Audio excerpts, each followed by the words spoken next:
Alhamdulillah, alhamdulillahillazi nahmaduhu wa nasta'inuhu wa nastaghfiruh wa na'udzu billahi min syururi anfusina wa min sayyiati a'malina. May yahdihillahu fala mudhillalah wa may yudhlilhu fala hadiyalah. Asyhadu an la ilaha illallah wahdahu la syarikalah wa asyhadu anna Muhammadan abduhu wa rasuluh. Allahumma shalli ala sayyidina wa maulana Muhammadin sallallahu alaihi wasallam wa ala alihi wa sahbihi bi'adadi kulli ma'lumin lahu.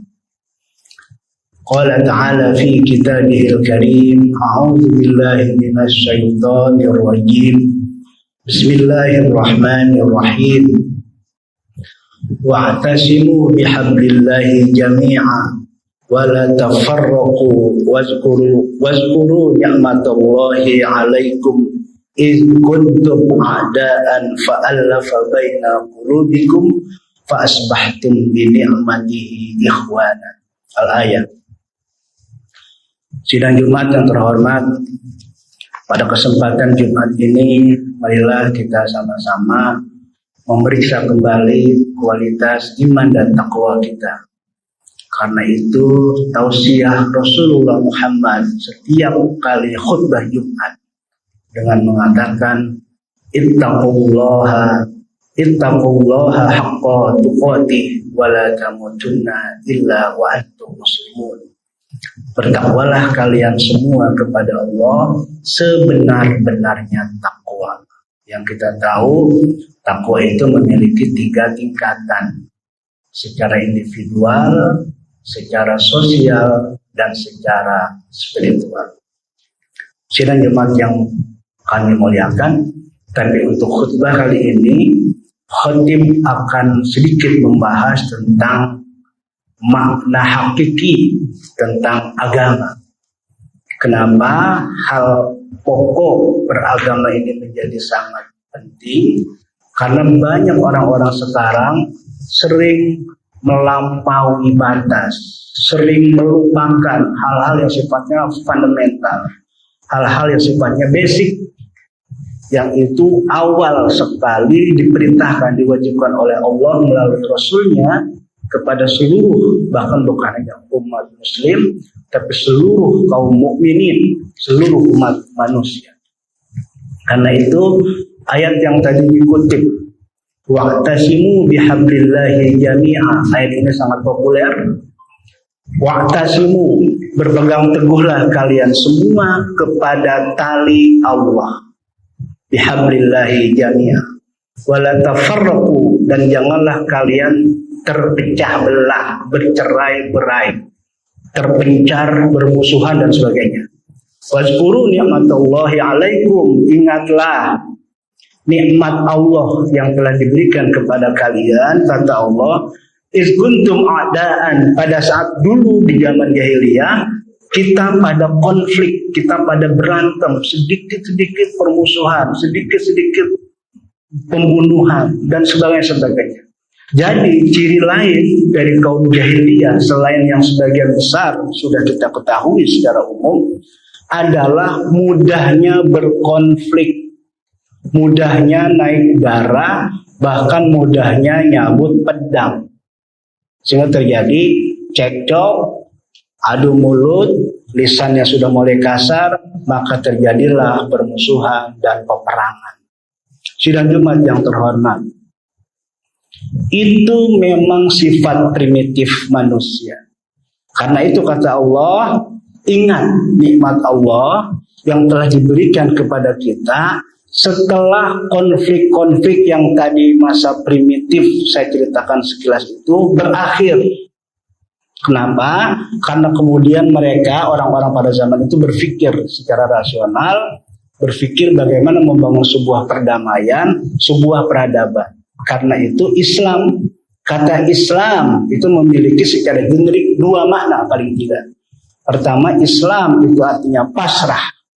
Pasrah kepada yang maha benar, Yang maha benar turun kepada yang benar, yang benar, yang benar, yang benar, sampai yang benar menurut kapasitas individu masing-masing. Terakhir ke al-haq, yaitu Allah Subhanahu wa Ta'ala. Maka orang yang secara natural dengan nama Allah pasti dia menemukan kebenaran, walaupun kebenaran itu mungkin bersifat ad hoc, bersifat parsial. Tapi dia kalau emosi, kalau nafsunya tidak dikemukakan, tidak diutamakan, maka konflik-konflik itu akan mudah diselesaikan kalau dasarnya adalah kebenaran dalam jiwa kita. Itu yang disebut Al-Quran dasarnya fitrah, karena pada dasarnya semua manusia condong kepada kebenaran. Al-Hanifiyah As-Samha.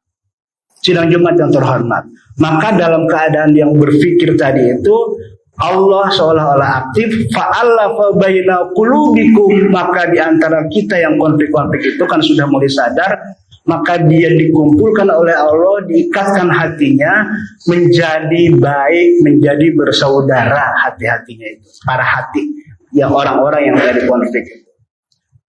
Nah, fa'asbahtum bi ni'matihi ikhwana, karena itu dengan Allah mengikatkan, membukakan hati setiap orang yang tadi senang berkonflik itu menjadi bisa menahan diri, menahan emosi, maka kita mendapatkan kenikmatan dari Allah berupa persaudaraan.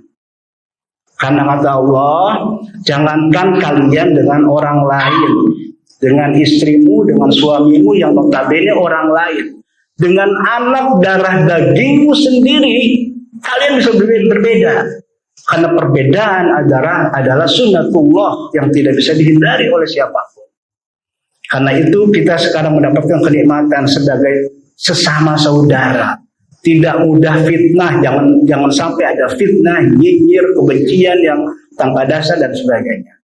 Ni'matihi ikhwana, kenikmatan yang sudah Allah ciptakan sehingga kita menjadi persaudaraan. Jadi persaudaraan itu adalah kenikmatan dari Allah Subhanahu wa Ta'ala. Mengenai adanya perbedaan itu hal yang biasa selama perbedaan itu tidak memaksakan kehendak kepada orang lain dan tidak menimbulkan kriminal. Sidang Jumat yang terhormat, tali kepada Allah yang bihablillah tadi itu tidak bisa karenanya hanya kepada Allah saja kita mengikatkan tali itu. Tapi untuk melengkapinya dan satu bagian yang tak terpisahkan, kita juga harus melengkapinya dengan tali hubungan kita kepada manusia, kepada sesama kita. Maka di ayat lain, sebetulnya ayat ini turun untuk orang-orang Yahudi. Tapi nilai dan substansinya untuk semua umat manusia. Ada di Quran, kenapa? Supaya orang Islam tidak mengulangi kecongkakan, mudah konflik orang-orang sebelum umat Islam. Kita sering mencontoh umat-umat terdahulu yang buruk-buruknya. Duribat alaihimuz zillatu aynama tuqifu illa bihablim minallah wa hablim minan nas. Mereka akan dirundung penderitaan, akan dirundung kegalauan dan sebagainya dimanapun mereka berada, aynama tuqifu, kecuali orang-orang yang sudah mengikatkan diri kepada tali Allah dan sudah mengikatkan diri kepada tali manusia. Mengikatkan diri kepada tali Allah bahwa orientasi hidup kita hanya kepada Allah, itu yang disebut tauhid, bahwa hakikat dari semua yang terjadi pada diri kita adalah Allah yang menentukan. Semuanya syariat, termasuk soal obat, soal makan, soal minum. Jangan sampai kita menyelesaikan soal tauhid ini gara-gara kita minum obat, lupa kepada Allah. Yang menyembuhkan itu bukan obat, tapi Allah Subhanahu wa Ta'ala. Itulah hablum minallah. Itulah makna dasar agama. Karena agama ad-din itu artinya ikatan. Ikatan kepada apa? Kepada kebenaran, yaitu Allah Subhanahu wa Ta'ala. Dan dari ikatan kepada Allah tadi itu harus satu bagian kepada ikatan kepada sesama manusia. Bahwa kita harus menegakkan keadilan. Kita harus mendahulukan positive thinking kepada siapapun. Kita meniru Allah. Nah, karena itu kita diminta oleh Allah membaca Subhanallah, Maha Suci Allah. Itu Subhanallah pelajarannya adalah supaya kita memiliki husnuzon kepada sesama, bukan hanya kepada Allah. Kalau belum terbukti saudara kita itu salah dan jahat, kita harus punya pikiran positif. Karena dengan demikian siapa tahu yang tadinya betul-betul negatif dia, karena kita berpikiran positif, dia berubah tanpa harus kita tegur. Itulah nikmatnya menjalankan perintah Allah Subhanahu wa Ta'ala. Jadi kembali kepada makna basic agama, bahwa agama adalah ikatan kepada kebenaran, ikatan kepada peraturan-peraturan Allah yang ada dalam Al-Quran dan As-Sunnah, turun ke bawahnya ikatan kepada undang-undang di mana kita tinggal di negara tersebut. Turun kepada peraturan-peraturan regulasi-regulasi. Jangan kira kita menganggap lampu merah itu tidak ada hubungannya dengan hakikat dan tauhid. Karena kita sudah sepakat merah, kuning, hijau. Maka itu misak itu, perjanjian itu bukan hanya kita dengan pemerintah, tapi di dalamnya ada saksi, yaitu Allah Subhanahu wa Ta'ala. Karena itu semua kita harus mulai belajar menahan konflik. Karena perbedaan adalah sesuatu yang tidak bisa dihindari. Dia akan ada, karena itu menghindari konflik, permusuhan, membuat kita bermusuh-musuhan, berkeras-keras, mengajukan ide segala macam, harus mulai ditahan. Karena itu dalam ayat lain Allah berfirman, wa ati'ullaha wa rasulahu, taatilah Allah dan Rasulnya. Nah, itu kan dua yang utama, wa ati'ullaha wa rasulahu. Tapi selanjutnya, wala tanaza'u, janganlah kalian bergontok-gontokan untuk hal-hal yang tidak penting. Bahkan untuk hal yang penting aja udah selesai. Soal akidah selesai. Lakum dinukum waliyadin. Kamu emang berbeda loh sama saya, orang-orang yang non-muslim. Berbeda, ya sudah. Selama perbedaan itu tidak membuat kita terancam. Kalau gara-gara berbeda Tuhannya kita terancam dan terusir dari rumah-rumah kita, baru kita angkat senjata. Kalau tidak, berbaik hati kepada siapapun. Karena itu contoh dari Rasulullah SAW. Wala tanaza'u, janganlah kalian bergontok-gontokan. Kenapa? Watafsalu, karena kalau sudah gontok-gontokan untuk hal yang sedikit, kita saling beremosi, saling marah, saling menjelek-jelekan, menghancur-hancurkan kelompok atau orang tertentu. Watazhabari hukum, maka kekuatan kalian akan hilang karena memikirkan sesuatu konflik yang kecil yang belum tentu benar. Apalagi yang kita konflikkan itu kita tidak tahu sumbernya dari mana. Karena dari grup WAG, dari share, dipercaya. Tidak jelas siapa yang membuat, tidak jelas kebenarannya bisa diverifikasi atau tidak, dan sebagainya. Maka terjadilah kemudian kekacauan, yang kekacauan itu di dalamnya ada kontribusi kita. Watazhabari hukum, maka kekuatan kita yang benar-benar tadi itu akan hilang, dia akan sirna. Karena apa? Karena terkonsentrasi kepada permusuhan, kepada konflik yang belum tentu materi yang kita konflikkan itu benar. Bisa jadi fitnah, hoax, dan sebagainya. Karena itu kata Al-Quran, wasbiru, bersabarlah. Sabar itu bukan mengalah. Sabar itu tabah. Sabar itu teguh. Sabar itu ulet. Sabar itu berani. Jadi diverifikasi kalau ada fitnah, isinya apa dan sebagainya, diverifikasi apakah benar atau tidak. Wasbiru. Nah, kalau kita menjalankan konsep Al-Quran tadi itu, wasbiru, bersabarlah kalian terhadap berbagai macam perbedaan tadi itu. Jangan mudah konflik, jangan mudah terhasut. Jangankan yang belum tentu, yang sudah pasti saja hadapi dengan penuh kesabaran. Sabar tadi itu, tabah tadi itu, sopan di dalamnya, beradab di dalamnya, bermartabat di dalamnya. Orang yang bersabar itu.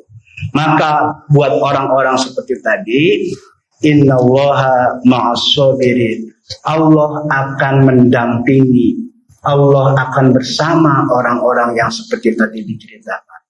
Mudah-mudahan kita jaga negara kita jaga provinsi kita jaga kecamatan kita, kabupaten kita, kelurahan kita, rumah RT kita, RW kita, bahkan di dalam keluarga kita, untuk mulai tidak mudah konflik, mulai dari diri sendiri. Kata Rasul, ibda binafsik, itu juga yang biasa disampaikan oleh Rasulullah, mulai dari dirimu sendiri terhadap istri atau suami, anak, tetangga, ibu, bapak, saudara, sebagainya. Jangan mudah gara-gara beda pilihan partai politik pecah suami istri, bapak ibu, anak, cucu, dan sebagainya. Sidang Jumat yang terhormat, inilah pesan fundamental Al-Quran yang tercakup, yang tertanam di dalam bagaimana sikap hidup yang benar dalam hal beragama.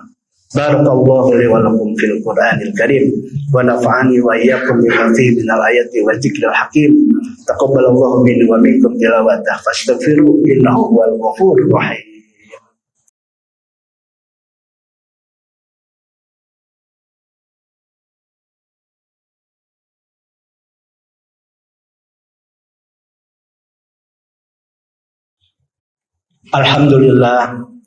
Alhamdulillahirabbil alamin wa bihi nasta'in ala umuri dunya waddin.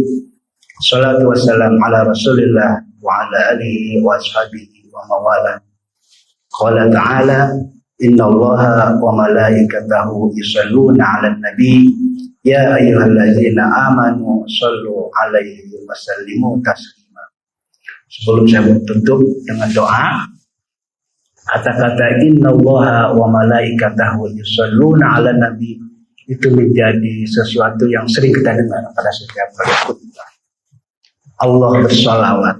Apa bentuk Allah bersolawat kepada Nabi?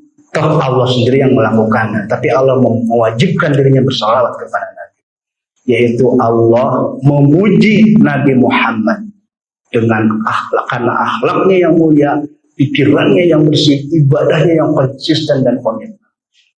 Innallaha wa malaikatahu, dan bagaimana sholawatnya para malaikat?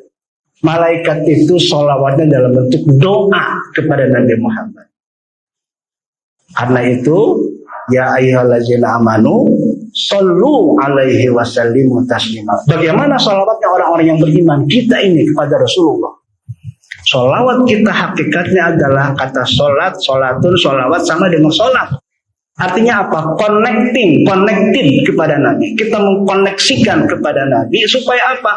Supaya jiwa-jiwa kemuliaan Rasulullah itu turun kepada kita sehingga menjadi teladan. Apa yang ada pada Rasulullah menjadi teladan dalam kehidupan kita. Mudah-mudahan dengan sholawat kita hari ini kita disambungkan dengan Rasulullah sehingga kita mampu meneladani tingkah laku perilaku mulia Rasulullah Muhammad sallallahu alaihi wasallam. Allahumma shalli ala sayyidina Muhammad wa ala ali sayyidina Muhammad kama shallaita ala sayyidina Ibrahim wa ala ali sayyidina Ibrahim wa barik ala sayyidina Muhammad wa ala ali sayyidina Muhammad kama barakta ala sayyidina Ibrahim wa ala ali sayyidina Ibrahim fil alamin innaka Hamidum Majid.